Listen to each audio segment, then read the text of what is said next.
Nós gostaríamos aqui de dar boas-vindas a todos os irmãos.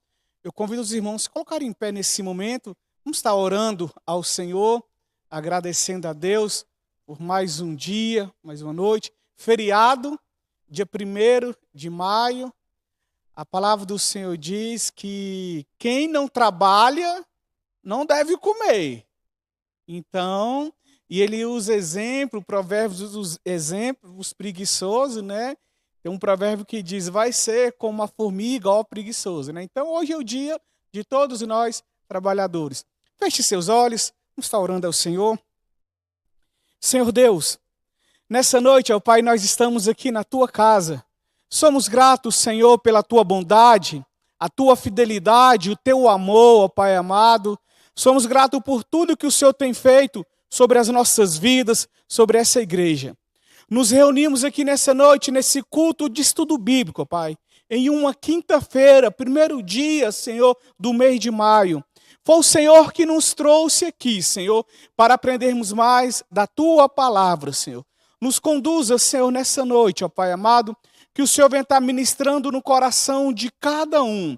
Os irmãos que ainda estão a caminho da igreja, traga, Senhor, em paz. Aqueles, ó Pai, que não poderão estar aqui, que o Senhor venha estar aguardando, ó Pai. Entregamos esse culto em Tuas mãos, no nome de Jesus. Amém. Podem sentar, irmãos? Eu quero lembrar você, uma vez que nós encerramos o estudo de 1 aos Coríntios, esse mês de maio nós vamos estar aqui trazendo uma espécie de estudo com ministração, né?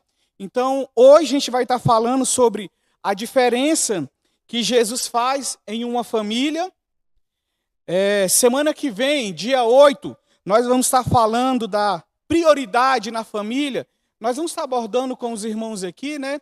Quais são as prioridades que nós temos que ter na nossa família, tanto para homens, mulheres, os pais, os filhos também, né? Dia 15, nós vamos estar falando sobre a decisão de servir a Deus na família. Bastante interessante aquele texto de Josué, que ele não pede opinião para os filhos, para a esposa, mas Josué ele chama a nossa atenção para falar o seguinte, que eu e a minha casa serviremos ao Senhor. Uma decisão que Josué tem em servir ao Senhor. Dia 22/5, administração financeira na família.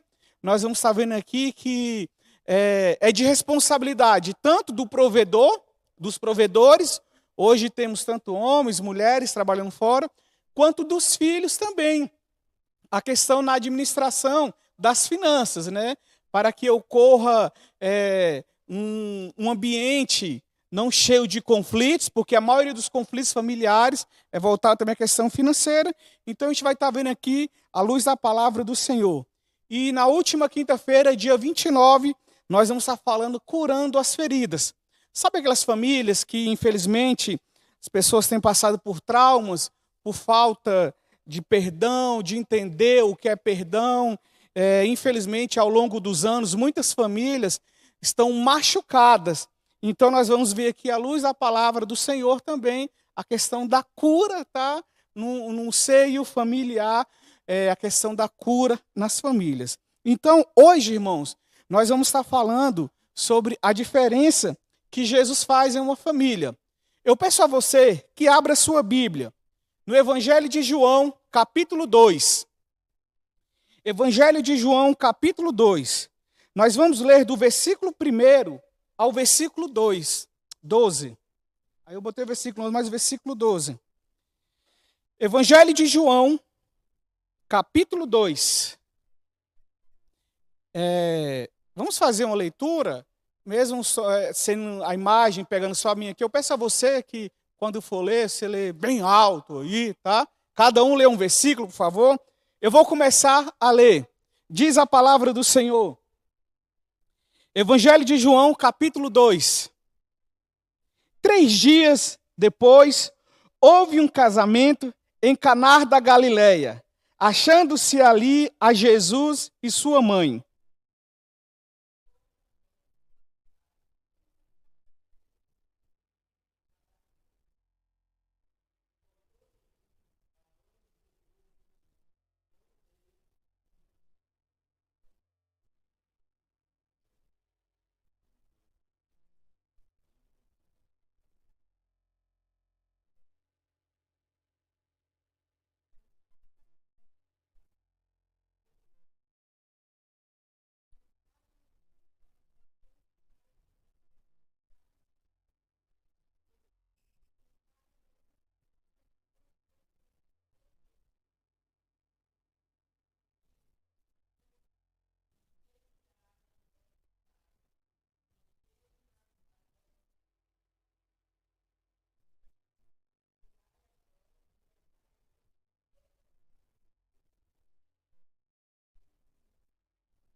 Obrigado, irmãos.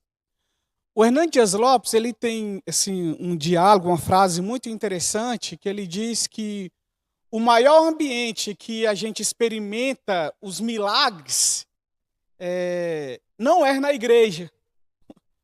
Os maiores momentos, né, ambiente que nós experimentamos milagres é nos nossos lares, irmãos. É na nossa casa que nós experimentamos muitos milagres.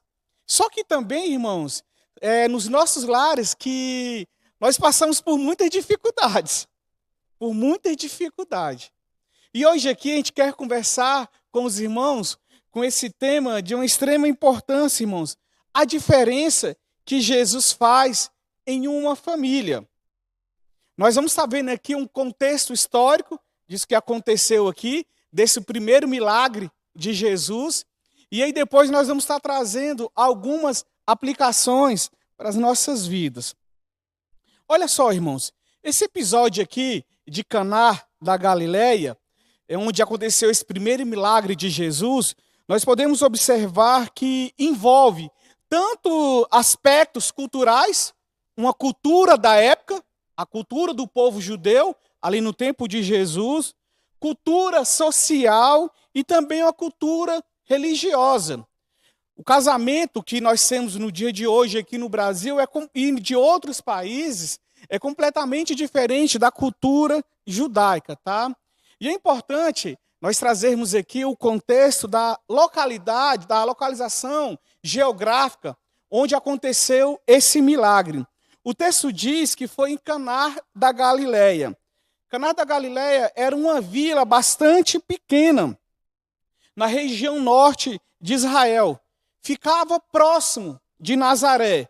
Nós bem sabemos que Nazaré foi o lugar onde Jesus cresceu. Então, esse primeiro milagre que aconteceu ali foi perto de Nazaré, em Caná da Galileia, perto de Nazaré, onde Jesus cresceu.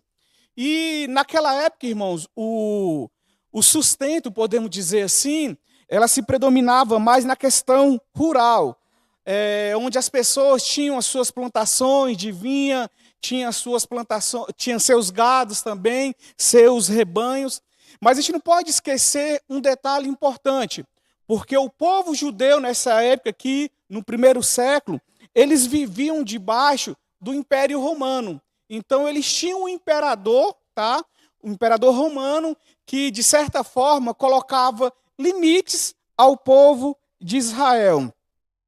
Como eu falei para os irmãos, no primeiro século, o casamento judaico ele durava, média, irmãos, de uma semana. Então, os noivos, os familiares, tinham que ter muito dinheiro, irmãos. Porque durante uma semana, festejando ali, tá?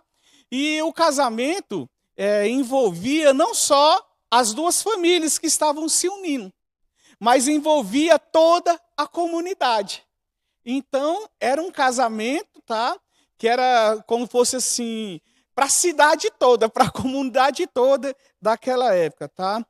E algo que não poderia faltar em um casamento, na época de Jesus, era o vinho, irmãos. E aí tem aquelas pessoas que acabam tirando essa questão de beber o vinho do contexto cultural, tá? Porque o vinho, na época de Jesus, ele representava a alegria. O vinho ele representava a bênção e a celebração. Está lá em Salmo 104, versículo 15, e Isaías 25, versículo 6.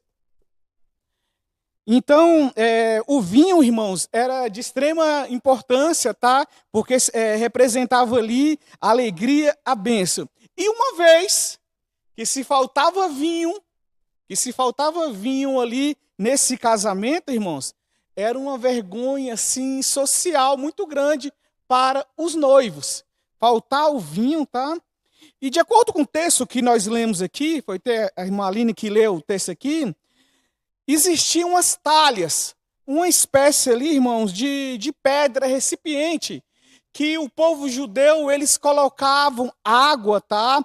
Para os seus rituais de purificação, antes das refeições. Eles tinham o costume, tá, de lavar as mãos, uma questão de purificação, um costume deles. Então, sempre nos ambientes tinha ali, tá, essas recipientes com águas, tá?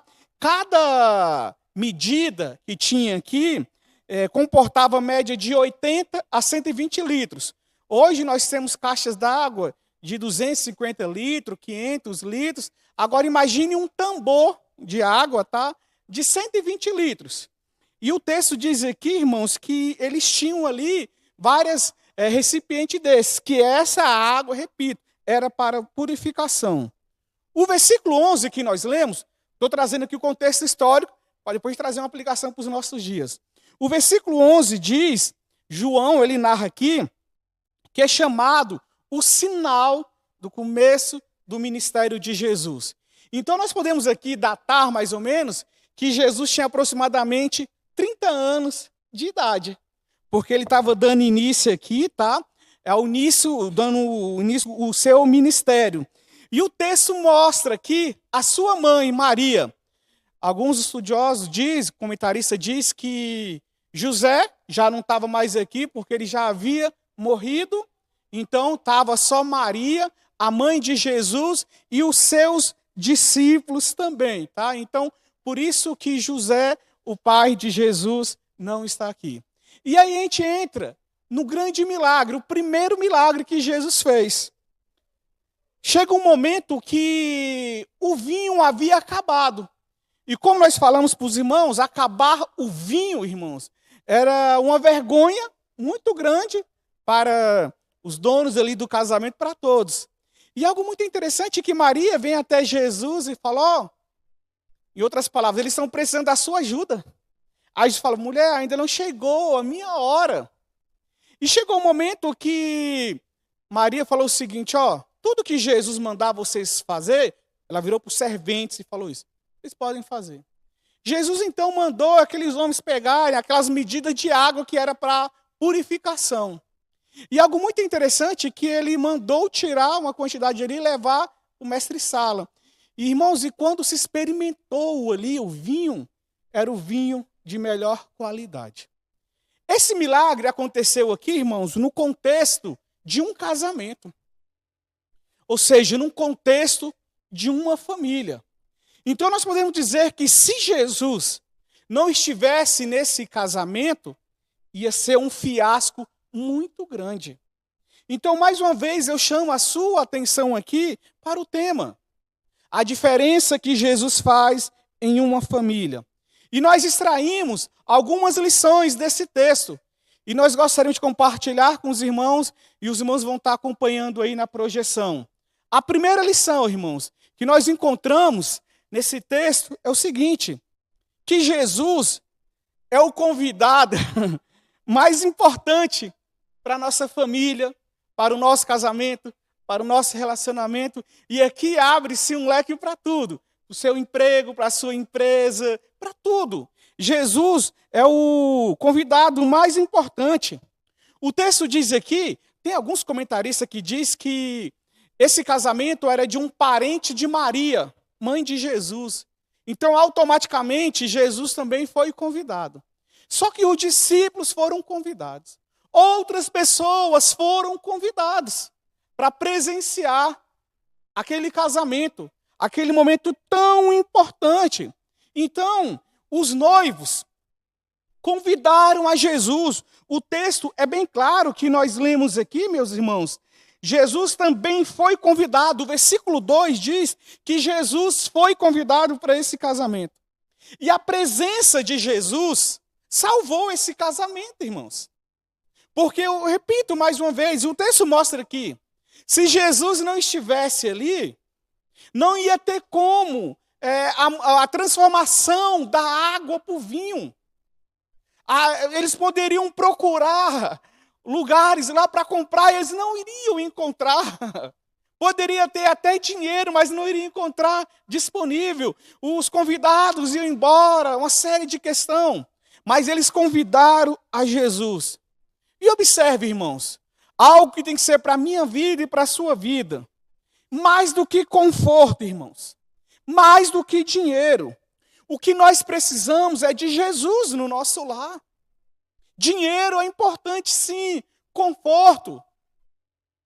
Mas mais importante que eu e você temos que ter é Jesus nos nossos lares, irmãos. Você que nos acompanha aqui na igreja, você que nos acompanha pela transmissão, entenda isso, que o mais importante nós temos que ter é Jesus nos nossos lares.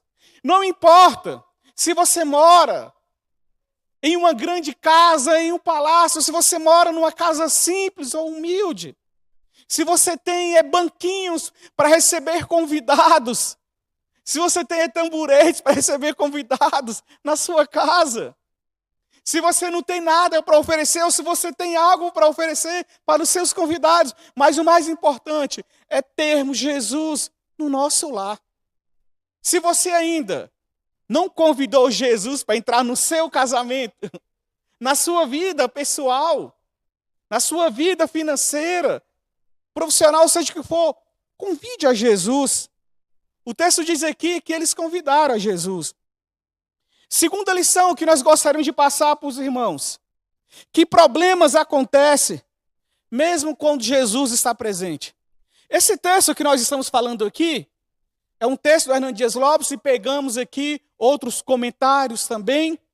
E o Hernando Dias Lopes, ele ressalta o seguinte, que não é o fato de você ter Jesus na sua casa, ter Jesus na sua vida, na sua família, que você está imune de passar por problemas.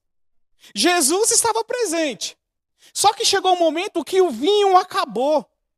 E como eu falei para os irmãos, o vinho, ele simboliza a alegria. Irmãos, mesmo tendo Jesus na nossa vida, no nosso lar, os casamentos podem perder a alegria. Mesmo você tendo fé, mesmo você orando. Só que algo muito interessante, irmãos, que Jesus, ele pode restaurar aquilo que foi perdido. Tem pessoas que falam o seguinte: eu agora vou ser cristão e todos os meus problemas serão resolvidos. Engano. Quem prega esse tipo de evangelho, de facilidade, não é digno de falar de Jesus Cristo. Porque nunca Jesus pregou. Ele falou que o mundo seria um mar de rosas, que os casamentos entre cristãos seriam um mar de rosa. Não existe casamento perfeito. Abraão e a sua esposa tiveram crise, Isaac teve crises, Davi nem se fala, muitos homens e mulheres tiveram crises no seu casamento. Você que nos ouve esse momento aqui, nós precisamos entender, não é porque você é crente há muito tempo, você é filho de crente, você é a terceira, quarta geração de cristão, quer dizer que você não vai ter problema. Tem umas moças aqui da igreja, a gente pode falar o nome, né, Clara e Rebeca, que nós estávamos falando o seguinte, né, cadê a Clara? Está ali fora com a neném, né? Falamos assim, Jesus está voltando. Ela falou, não, pastor, eu tenho que casar primeiro. Eu tenho que casar primeiro. Viu, irmão Roberto? Tem que casar primeiro, né? As moças, né? Tem que casar primeiro. Irmãos, as moças e os rapazes que estão pensando em casar, e tem que casar, fazer planejamento sim, casar. Mas saiba de uma coisa, que não é porque seu pai é crente, você é crente, que o seu cônjuge é crente, que você não vai passar por problema. O mais importante é convidarmos Jesus para estar no nosso relacionamento. Jesus, ele pode restaurar. Jesus, ele pode restaurar aquilo que foi perdido.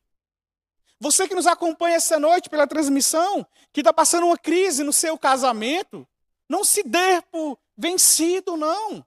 Ore, busque, convide Jesus. Você que está aqui na igreja, eu digo o mesmo para você. Clame a Deus pelo seu casamento, pela sua família. Não se questione, Senhor, eu sou crente, eu tenho um cargo na igreja, eu tenho... Irmãos, isso não quer dizer nada. Não quer dizer nada. Isso não quer dizer que você está imune. Terceira coisa, irmãos, Terceira lição que nós gostaríamos de estar compartilhando com os irmãos nesse momento. É algo que muitas pessoas passam despercebido. Sabe por quê? Não consegue discernir, não consegue identificar quando a alegria está acabando. Não consegue identificar quando as coisas estão dando errado. Recentemente, em um sermão aqui na igreja eu falei, e eu volto a repetir, que o divórcio, ele começa no namoro. Porque ambas as partes dão sinais. Primeira coisa, nós precisamos entender o seguinte, que Deus, e aí a gente vive hoje no mundo politicamente correto, né? Que tem coisas que a gente não pode falar, mas eu não posso falar de mim, mas o que a Bíblia diz. A questão de julgo desigual. A pessoa se relaciona com a pessoa de julgo desigual. E aí, lá na frente, a série de problemas, você já sabia. E mais ainda, você que mesmo casando com uma pessoa de julgo igual, observe o que está acontecendo. O texto diz que Maria percebeu. Maria não era vamos dizer assim, a mãe do noivo. Não era Maria que estava ali casando ali. Mas ela observou. Talvez ela observou, quero abrir aqui um parênteses. Nós temos que tomar bastante cuidado, tá? Com essas conjecturas que a gente faz. Mas eu quero abrir aqui um parênteses que talvez, quando ela viu que as pessoas estavam servindo, quando eles traziam os copos de vinho, no começo o copo era cheio. E daqui um pouco os copos de vinho já estavam pela metade ou só um restinho. E talvez os serventes ali ficavam comentando um com o outro. E agora o vinho acabou. E Maria observou. Maria observou que não tinha faltado um prato ali de comida ou uma outra bebida, mas ela observou algo específico, que o vinho tinha acabado. Nós precisamos ter sensibilidade para detectar as crises. Tem aqueles que dizem que as mulheres são mais sensíveis para detectar. Recentemente, conversando com uma pessoa, ela falou que um amigo dela de trabalho, um homem sorridente, super extrovertido, comunicativo, de repente passou mal e foi diagnosticado com depressão. E poucos dias antes, ninguém observou. Mas você está vendo, eu tenho certeza que esse rapaz, querendo ou não, ele deu alguns sinais. E dentro do nosso relacionamento, as pessoas dizem o seguinte, que a falta de dinheiro, grandes homens perdem fortunas, não é da noite para o dia, não. Vem trazendo sinais, má administração, uma série de coisas. Relacionamento vem dando sinais. Nós precisamos ter esse discernimento para ver o que está acontecendo. Para ver o que está acontecendo. E eu quero aqui dizer o seguinte, que é muito fácil julgarmos. Fulano já não me trata mais bem como antigamente. Fulano já não cuida de mim como antigamente. Fulano já não é mais a mesma pessoa. Vem cá. Já se parou para sentar, para conversar, para entender o que está acontecendo? O que está acontecendo?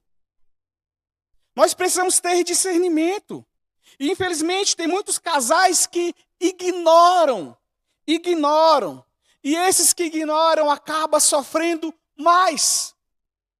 A primeira lição que nós vemos nesse texto aqui, que nós vimos aqui, é que Jesus precisa ser o convidado da nossa família, do nosso relacionamento, do nosso emprego, de tudo. Nós precisamos entender que quando Jesus está presente, irmãos, e quando nós buscamos a direção do Senhor, nós temos esse discernimento. Você que nos ouve nesse momento, você que nos acompanha nesse momento, busque em Deus esse discernimento para ver o que está acontecendo. Busque em Deus. Quarta lição que eu quero compartilhar com os irmãos aqui nesse momento.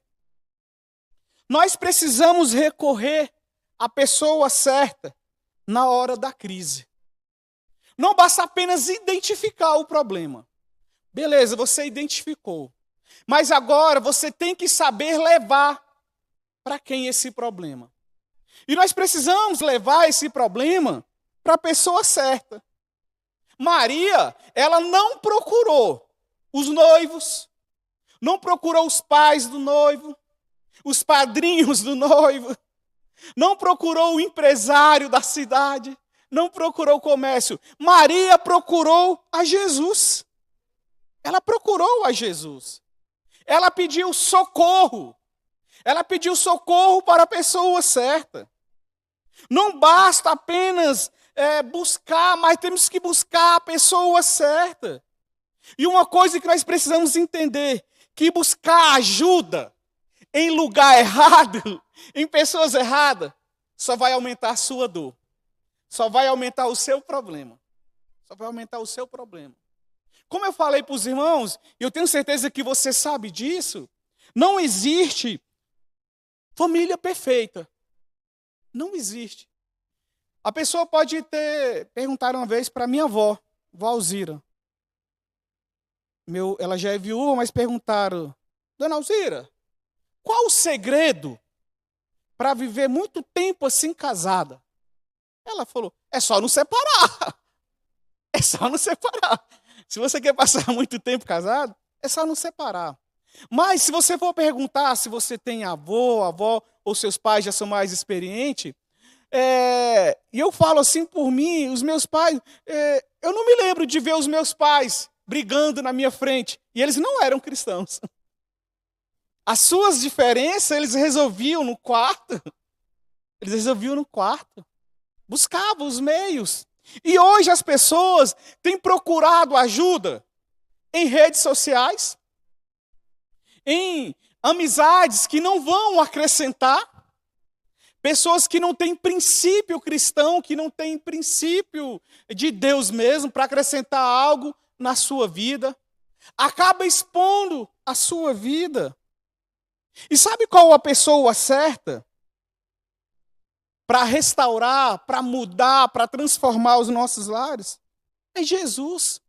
Jesus é a resposta. Jesus é a resposta. Então Maria, ela teve assim a sabedoria, o discernimento de procurar a Jesus. E eu te oriento aqui nessa noite, dentro da palavra de Deus, eu te oriento aqui nesse momento, a procurar ajuda a Jesus. E mais ainda, sabe aquela sua pessoa de confiança? Conversa com ela. Conversa com ela. Pessoas assim maduras, pessoas assim, talvez maduras, não só na idade, mas é o seguinte, que venham estar acrescentando na sua vida. Pessoas que têm o princípio cristão, irmãos. Pessoas que têm o princípio cristão. Tem pessoas, irmãos, que infelizmente, eu volto a dizer aqui, estão procurando ajuda em lugares errados, batendo na porta de lugares errados. E isso tem trago problemas maiores ainda. E Jesus está acessível a mim e a você. Jesus está acessível. Quinta lição que nós gostaríamos de compartilhar com os irmãos nessa noite. Não basta apenas ir a Jesus, mas nós temos que obedecer o que ele diz a mim e a você. É algo muito interessante que no versículo 6, haviam-lhe 6 talhas de pedra que os judeus usavam para purificação. E Jesus então disse aos serventes, enchei-as de água. E eles as encheram totalmente. Jesus ordenou àqueles serventes, vocês vão pegar essas talhas aí, esses recipientes, vão encher de água. Aí talvez iam falar, mas a gente está querendo vinho. Não, encham. Eles não questionaram, eles obedeceram. Eles obedeceram o que Jesus mandou ali. Por mais que pareça estranho, por mais que pareça algo assim fora da realidade, e com certeza, precisando de vinho, manda encher de água. Nós precisamos ouvir a Jesus. E nós precisamos entender que a obediência traz milagres. Toda vez que eu obedeço ao Senhor, o milagre acontece. Mesmo sem entender, nós devemos obedecer o nosso mestre. Mesmo sem entender, se o Senhor tem dito a você que é para você ficar em silêncio, fique em silêncio. Se o Senhor está mandando para você apenas orar, ore. Se o Senhor está falando para você não agir, esperar, faça. Agora, se o Senhor está mandando você fazer algo, faça. Mas muitas vezes Deus nos pede o silêncio e aí nós falamos. Muitas vezes Deus pede que apenas fiquemos quietos na nossa e aí a gente começa a agir. E aí vem os problemas. Nós precisamos obedecer. Tem um texto, quando o povo estava saindo do Egito, rumo à terra prometida, o povo murmurando para Moisés, questionando para Moisés. Moisés então vira para Deus e fala: Senhor, nos ouve, Senhor. E ele faz uma oração ao Senhor, clama ao Senhor. E aí Deus vira para Moisés e diz o seguinte: Moisés, por que clamas a mim? Manda o povo marchar.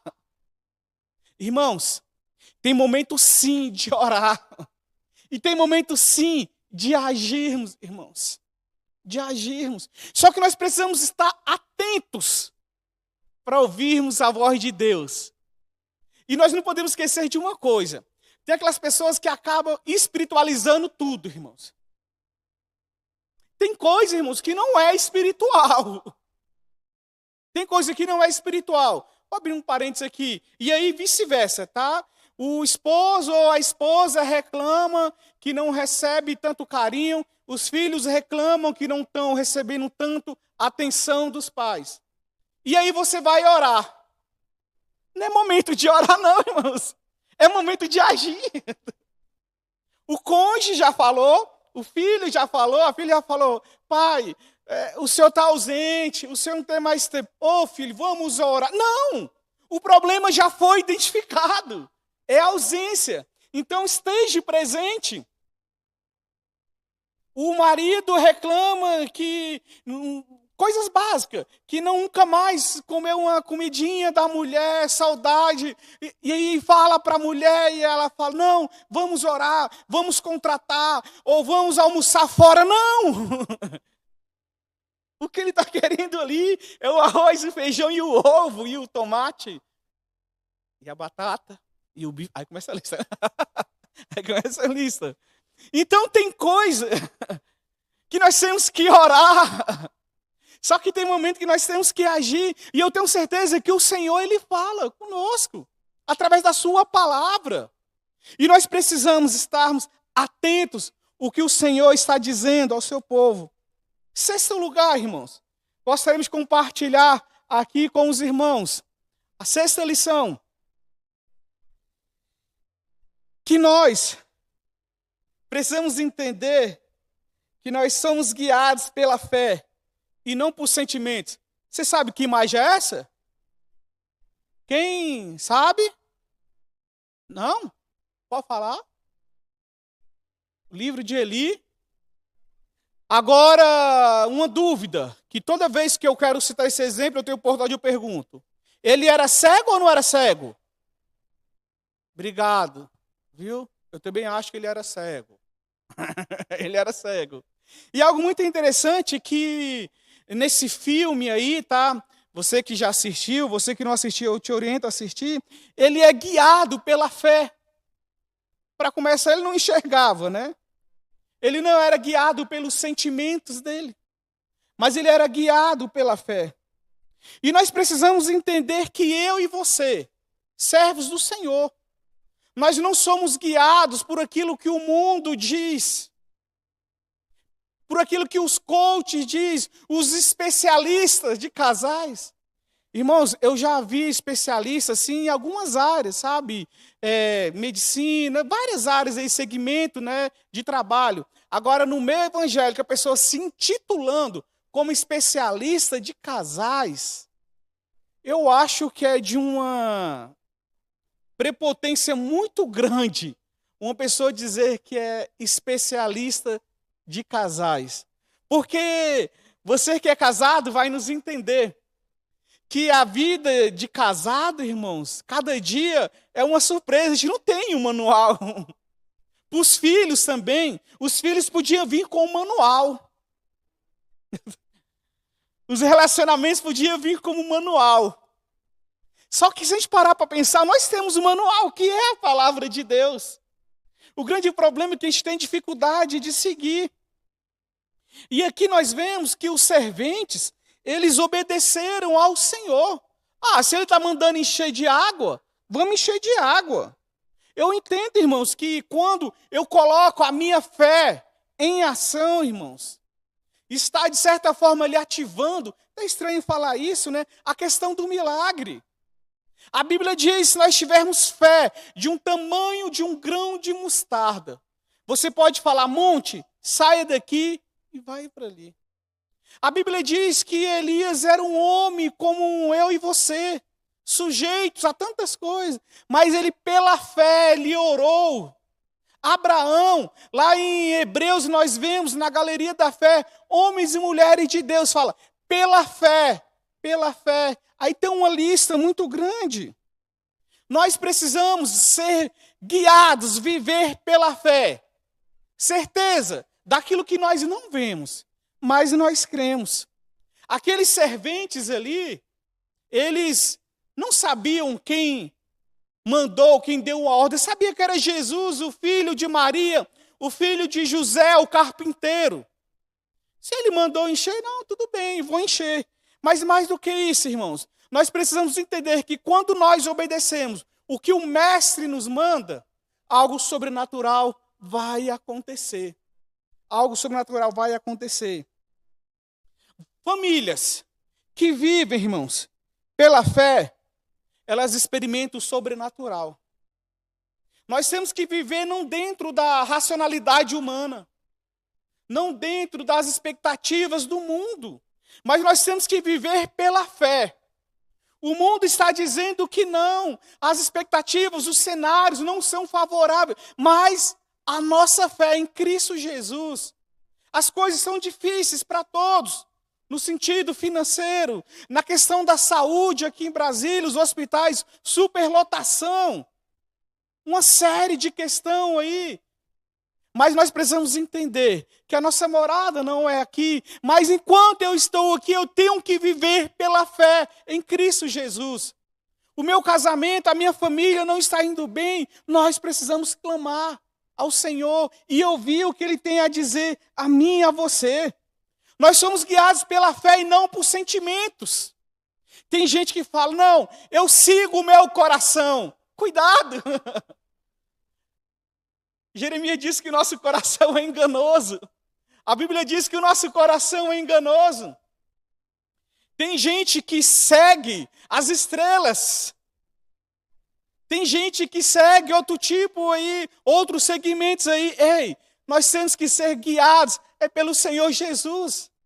Aquele que é o autor da vida, aquele que criou a família, aquele que constituiu a família, aquele que sustenta a família.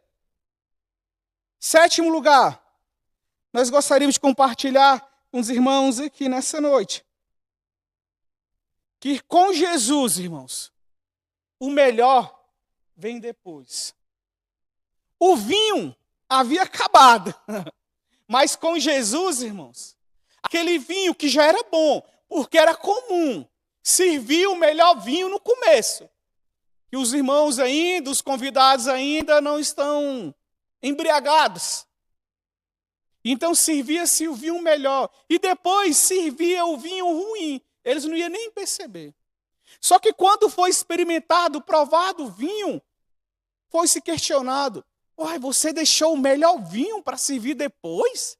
Depois que todos estão embriagados? Ei, com Jesus o melhor sempre vem depois. O vinho novo, o vinho que Jesus tem para oferecer, a alegria que Jesus tem para oferecer é melhor do que a alegria que o mundo tem para oferecer. A alegria do mundo é momentânea. Paulo, escrevendo aos Filipenses, ele diz que nós temos que nos alegrar no Senhor.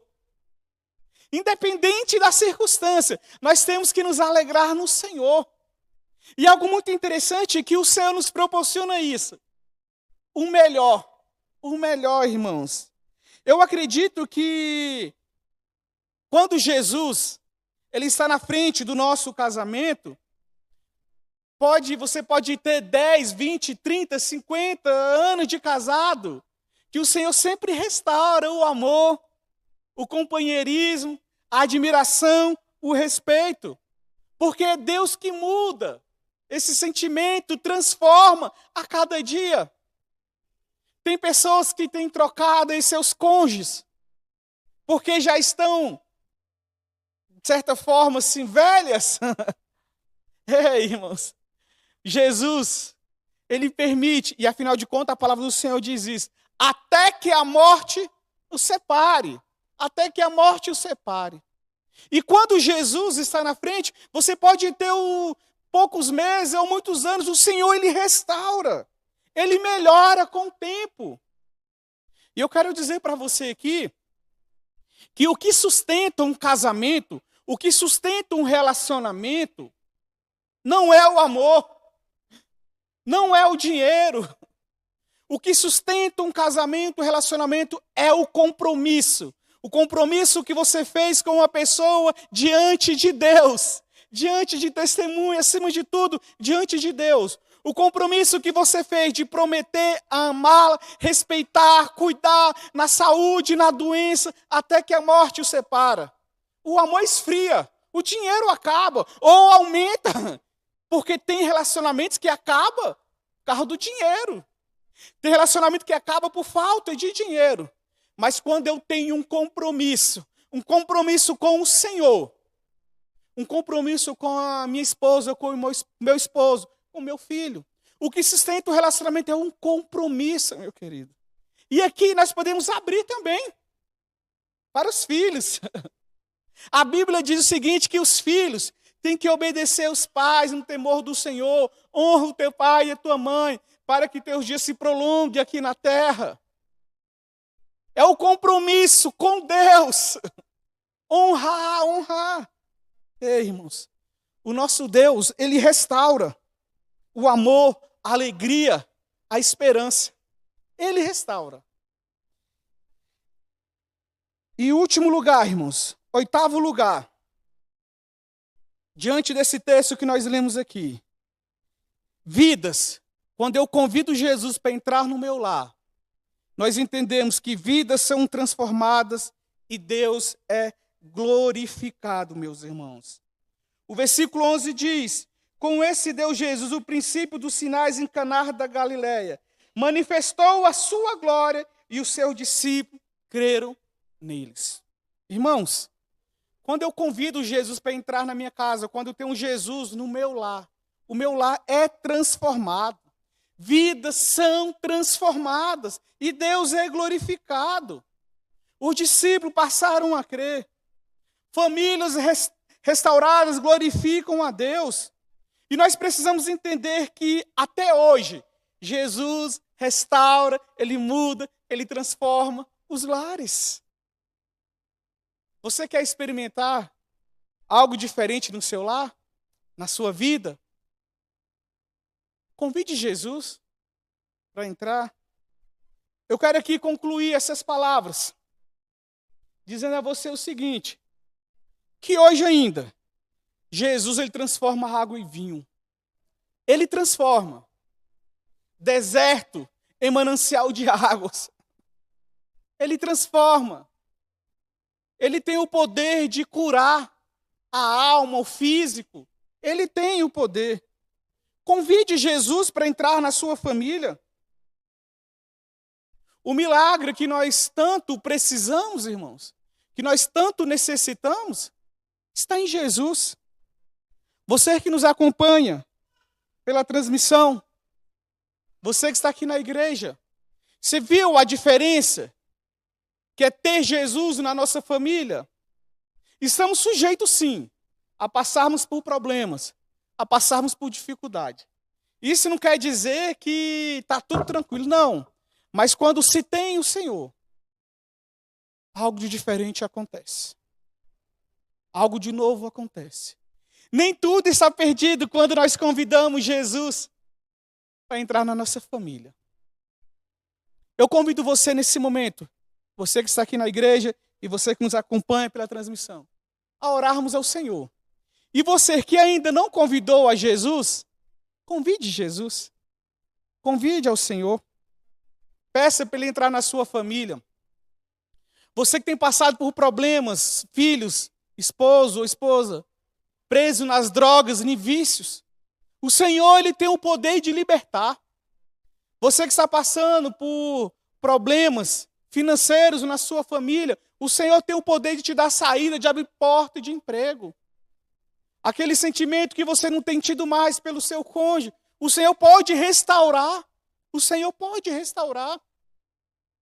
Você que tem se sentido culpado de algo que cometeu no passado, confesse ao Senhor, peça perdão ao Senhor, peça perdão ao seu cônjuge, ao seu pai, à sua mãe. Fique em pé nesse momento, em nome de Jesus.